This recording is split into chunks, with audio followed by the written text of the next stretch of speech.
Saya lanjutkan penjelasan Pak T. Dalam proses melaksanakan strategi pengganti impor, banyak usaha-usaha yang muncul itu tidak melalui pasar. Iya, Pak. Jadi dia mungkin ditunjuk ya, dengan izin khusus gitu. Dan ini suatu seperti hak istimewa bagi usaha-usaha industri dan juga jasa ya. Atau dengan kata lain dari struktur pasar ya, ini menimbulkan monopoli dan oligopoli atau monopsoni, oligopsoni ya. Iya. Jadi ini merebak. Struktur pasarnya ya, Pak ya. Jadi merebak ini bukan hanya nasional, juga di daerah-daerah. Ya. Semua ingin dapat satu kapling-kapling usaha, monopoli, monopsoni atau oligopoli, monopsoni itu. Dan ini juga menimbulkan secara konseptual, saya kira mahasiswa tahu itu. Asal struktur ini tidak efisien karena dia tidak lagi berproduksi dalam ongkos yang lebih rendah atau minimum cost ya. Dan dia selalu menjadi mendikte pasar.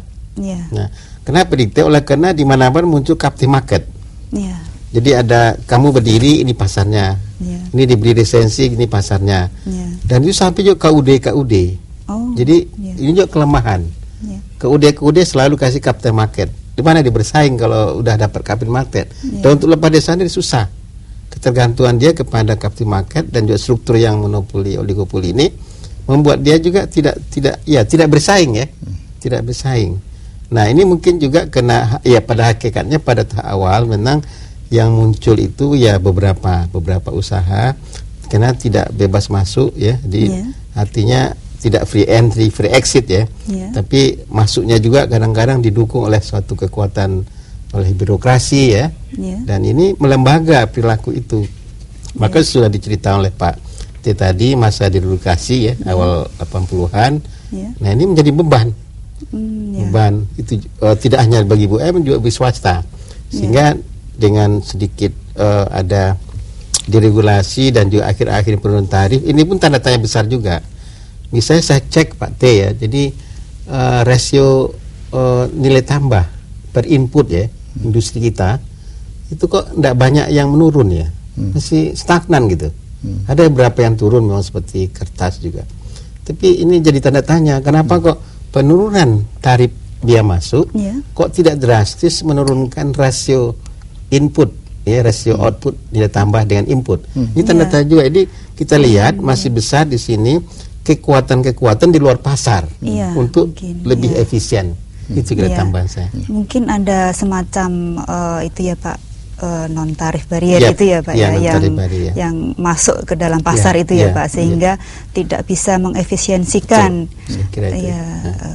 berjalannya pasar itu dengan sempurna ya Pak ya.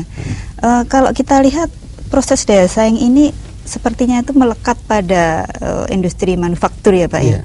Apa mungkin proses daya saing ini juga bisa kita terapkan kepada pada sektor pertanian ataupun sektor jasa? Mungkin Pak T bisa menjelaskan.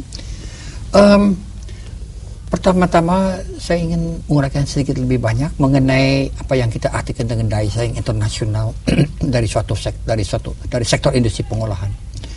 Daya saing internasional ini sebenarnya mengacu pada kemampuan dari suatu perusahaan tertentu untuk bersaing di pasaran dunia dengan barang-barang yang dihasilkan oleh para pesaingnya, barang-barang yang serupa tentu saja.